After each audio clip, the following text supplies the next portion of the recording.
Inspiring women in talent. And get ready, ladies, because this is the last time you're going to hear a man's voice on this show. And we're live. Welcome, everyone, to our latest segment of Talent Collective podcast called HigherHer, where Krista, my co-founder, and we carry on conversations with inspiring women in talent, many of which we have met and had the great pleasure of spending time with as part of our community. So we wanted to bring their voices to you and help elevate their stories. So today we have a very, very special guest who I'll introduce in a second. But first, I'm here with Krista, the lovely Krista Tan, my co-founder. Say hello, hello. Hello. And we are spending time today with Jaidin. She was one of our earliest members, I remember. And she was just so gung-ho to be a part of the community and really believed in what we were doing. Enough about us, more about her. She's been with us for a very, very long time, and we've been able to see her really shine and elevate, which congratulations on your recent feature. I want to hear all about that. But nonetheless, Jaidin runs her own firm. It is called Jasper Consultancy. It's executive search and human capital strategy. Also, do you fold in there fractional now? Yes. Okay. So I'm going to let you tell all the things, but she is CEO and founder, and we'll turn it over to you. Tell us more, Jaidin. Tell us what you're up to and a little bit about your recruiting journey. Well, hi guys. Nice to be here. Thank you so much for having me. Yes, I do own an executive search and human capital consulting firm called Jasper Consultancy. And really what we set out to do is honestly improve the way the world is led by putting the right leaders in the right places, transforming workplace cultures for better working environments for everyone, and really changing the status quo around corporate America. Right now, there's a huge movement toward, corporate escapees and, reinventing leadership and just so many things to really try and come in and fix the brokenness that has occurred in recent history. And so definitely on a mission to really make the lives better for everybody inside of corporate America. You definitely are on a mission, and you got featured. Don't be shy, don't be humble. Can you tell us a little bit about this recent feature? Yes, I guess. How would you yes. classify it? I probably a feature. I was honored to be featured on the cover of a magazine as one of the top 5 influential business leaders of 2024. So huge honor. Yes, very, very cool. And is that unique to Seattle or an industry publication or? It is the enterprise world, so it is global. Wow, that's amazing. I don't read Yes. anything. I don't do podcasts, so I'm not familiar with any of these things. Pardon my naivety, but congratulations. That is a big feat, and you definitely are very influential, obviously in our community and also to other members. I know you've shared a lot of feedback and insights to them, so thank you. Okay, so I want to dive in straight to the tough stuff. What we have found really impactful as part of this podcast is when our guests really share something vulnerable about your recruiting journey, any major challenges or stuff that you've overcame personally. Do you have any vulnerable story that you think our audience might resonate with? Oh my gosh, Natalie, my whole life is a vulnerable story. Oh gosh. Definitely work-related vulnerable stories. I really think becoming a founder for my own company has been such a challenge, right? There's so many things that people are really great at and they start companies around that. For me, it would be talent acquisition, right? Human capital strategy, all things HR and people. But I'm not, a business development executive or a marketing executive or an accountant or a financial executive or any of the other things that make up a successful company.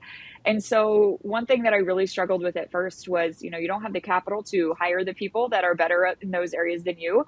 So you're forced to really dive in, learn, adapt, use ChatGPT, and be everything to everybody. And so I would say that that's definitely a struggle that I faced and had to overcome, and I'm still overcoming every day, because you can never, you're never going to be as good as at all of those things as you are in your one niche area of expertise. So true. Well, thank you for sharing, Jaidin. And I just find you to be such a breath of fresh air. Every time I'm with you, I just love you so much. I love your energy. I love your vibe and how positive you are. It's very clear to me how successful you are just because of who you are. And I think you bring just that, like, She's demure. Everybody's saying this word, demure. demure. Okay. Well, I think you're just very authentic and real, but also just, yeah, energetic and positive and all the good things. So, anywho, that is a total side note. I have a question for you. I promise I'll get to it. The best of side notes. You can just keep going. Feel free. No. All the compliments today. Like, stop. Okay. Let's talk a little bit more about recruiting, and, just a little bit more about the market. And, clearly your company does talent acquisition and recruiting, but then also you have that human capital component to it. So I'm sure there's a lot of consulting with your clients about retaining those employees and, how performance management and how to retain them and all of that good stuff. So, tell us maybe like some best practices or tips or tricks that you found, either yourself and within your own company, or the ways that you advise your clients on how to really attract and retain the best of the best. My gosh, absolutely. I could go down this rabbit hole forever, although then people might need to pay for this podcast. But no, I absolutely really big on retention, right? I think increasing engagement increases retention and increases productivity and performance and overall organizational success. And so one thing that I do when I go in and hire is we offer to consult for free. One, on building, if you don't have, for startups, for example, if you don't have an interview process that's set up for success, or you don't know how to measure different things in different stages of the interview process, or really build a hiring process for trust. I think one thing is, especially in the startup community, founders, they hire people to get themselves out of the business. That's the goal. But then they don't actually get themselves out of the business because they're too afraid to let go and actually transition that over to that person that they hired. And so I think one aspect, we do consulting for free for those things. But the other side of the house is, I don't want a transactional relationship where we go in and we fill a role and you pay us money and we walk away, and maybe you come back to us in the future and maybe you don't, right? I think that's how most companies tend to work. They might say they don't, but it's how they tend to work. And for us, one of the big reasons why we offer human capital consulting is, let's focus on the retention of this employee, right? Do you have reward systems set up to help retain them? What does their what does the job description look like, right? I really abide by this 80-20 rule. And there's a million 80-20 rules, so I'll define. But 80%, yes, absolutely, you can come in and do this job, you know it well. And 20% room for growth. It's a challenge. They have to learn and figure it out. And right now, going back to that issue with trust, people are really hiring, I need someone who has done this for the last 10, 15, 20 plus years, exactly this industry, competitive companies. They're not confident maybe in their abilities themselves to be able to train and develop that person. And they want that subject matter expertise to build that trust. But what I really see, and I think a big piece of advice I'd give, because I see this more broadly, is if you really want to engage and retain that professional long term, which would be the hope, you need to be able to give people a chance, right? And to say, yes, we need you to be able to do these things right off the bat, but we also want you to be able to learn and grow and develop. Top performers are continuous learners. And it's one of the number one reasons I hear people looking for new roles, right? Is I'm out of room to grow, whether that's title wise, whether that's I've been in this position for 5 years and I'm not going to be promoted. So I need to grow myself personally and professionally. So that's one thing I would really, really say, is making sure in the interview process, you're setting yourself up for success. And it's not just who do you need to hire right now, but how do we set ourselves up for success 5 years from now so that we can keep and retain them? Do we have a growth plan in place? And just all of the things that go with it. Mm-hmm. Yeah, such great advice. And I love that you're really advising your clients in that way, because I think as recruiters, we see that all the time. Like they want exactly all the boxes checked, and it has to be like this person's done all of these things before, but like nobody wants to go into a new role and do all the things they've done before, right? Like we do want growth, right? Most people do. And like you said, those top performers who you want in your organization are going to want more. So how do you give that to them and give them that chance, knowing that they have the aptitude to grow into the role? Absolutely. Okay, so this is a funny one. Have you ever had a recruitment fail or something that like went awry and turned into a funny story? Something you can share? Oh, so many, so many. And I don't know if that's like just oh gosh. The funniest one. When you work with people, I like to say it's my favorite part about my job and my least favorite part about my job, right? So people, they're unpredictable. You're not selling a product, you're selling human being and their life experiences and their free will. So I have a few, but I would say one of the most unexpected ones was I was recruiting for Blue Origin, and it was an engineering manager back in the day. And senior level, their managerial level, very talented over mechanical engineers. This is my fault. I did not think to go over interview dress code with this person. I just assumed, which you should never do, you know what they say, that they would know how to dress for an in-person interview for an aerospace company. But this woman one time showed up in her bikini to her final interview. No. Oh, absolutely. She apparently had just come from the beach. It was there in Florida. And she showed up in her bikini, and I did not see that coming. I was in a recruiting agency, so I wasn't, there, but I got a call from my director. He's like, "Why is your candidate showing up in a bikini to her final interview?" And I was like, well, "I'm sorry, what did you just say?" And I did not do my due diligence. Apparently I needed to do. So lesson to all recruiters, never skip steps, never assume they know. I learned that lesson the hard way. But even if you would have done your due diligence and prepped, like that's just common sense. Yeah. Come Like on. off their rocker. That's So basically you didn't prep them, but even if you would have, I mean, it's common sense. Like who goes anywhere in their bikini other than like to the swimming pool or to the beach? But you know what frustrates you would me like is, to think. yeah, but of course, those companies, they call the agency like, "How dare you?" Like as if it's you. We always get blamed as an agency, but if that would have happened to their corporate recruiter, would have been like, "Well, it happens, right?" Yeah, this candidate's crazy. Yeah. So, well, Oh my gosh. Yeah. Not only I that, like to take a go ahead. Jaidin, you go. Oh, I was gonna say I like to take accountability for what I could have done better, but at the same time, it was her final interview. So it's not like it was the very first one and it was me at fault. She made it past multiple managers. So at that point, but yeah, definitely a funny story.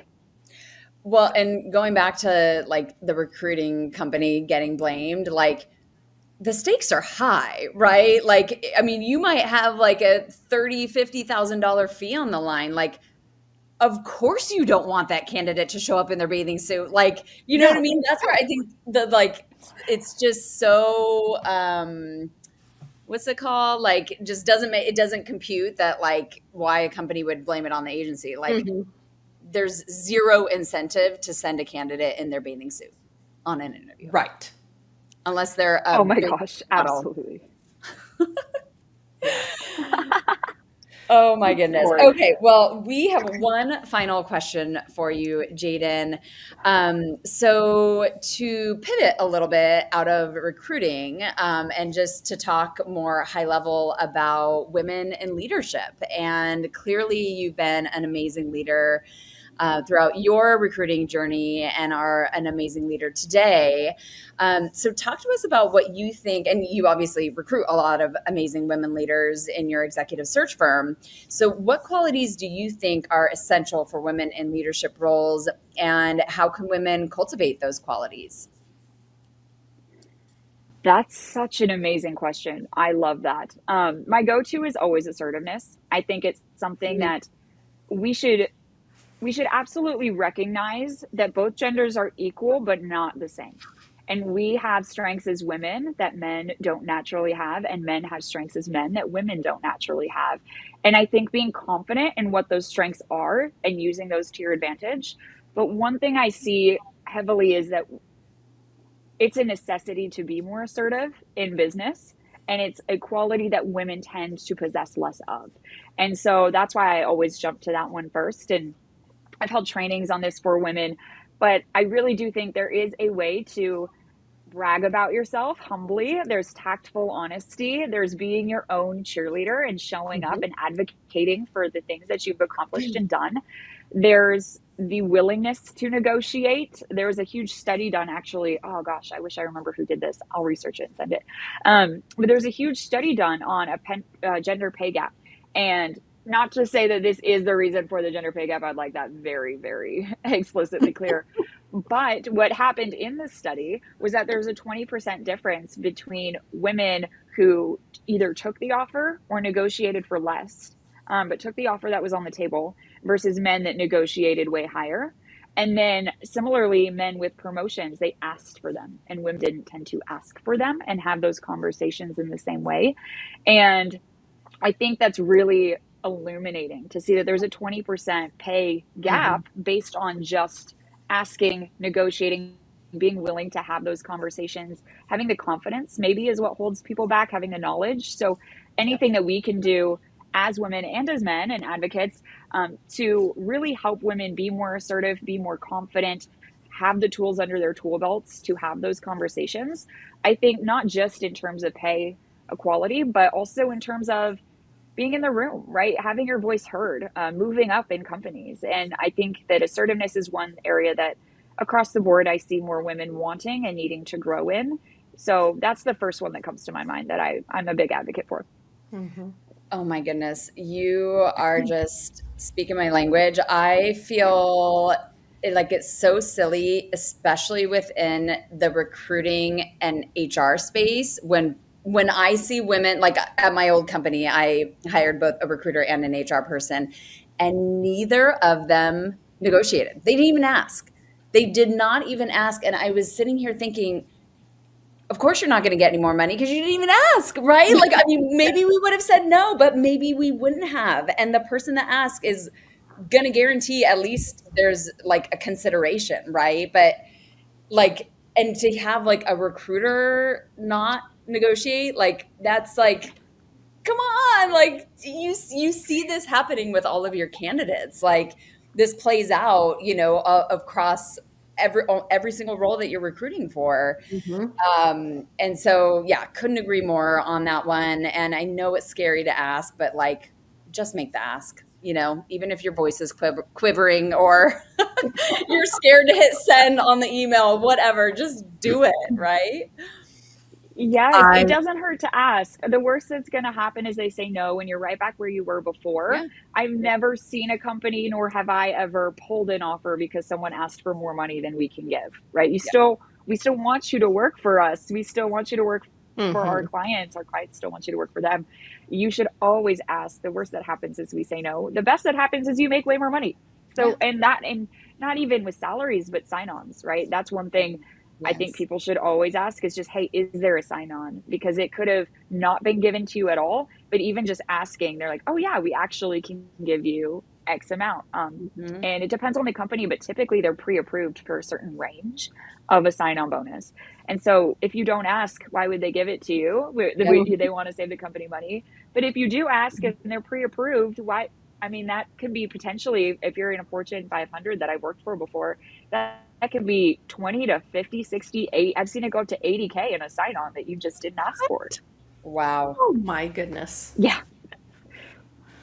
I caveat, Fortune 500, definitely. different. Yeah. Wow. Well, thank you for those tidbits, Jaidin. It's so valuable talking with you. And I hope you know that our listeners and then Natalie and I just, really appreciate you so much. And we're about to wrap up. So why don't you tell all of our listeners where they can find you after today's conversation? Yes, you can find me on LinkedIn, Jaidin McCann, exactly how it's spelled on here. You can also email me at jaidin@jasperconsultancy.com or find us on our website, jasperconsultancy.com, and reach out. I'm happy to make connections and help anybody and everybody that I can. Amazing, Jaidin. Well, thank you again for your time. We appreciate you, and we appreciate everyone for tuning in today. Can't wait to see you next time. Please like, share, subscribe, all the things on all the channels, and we will see you next time. See ya.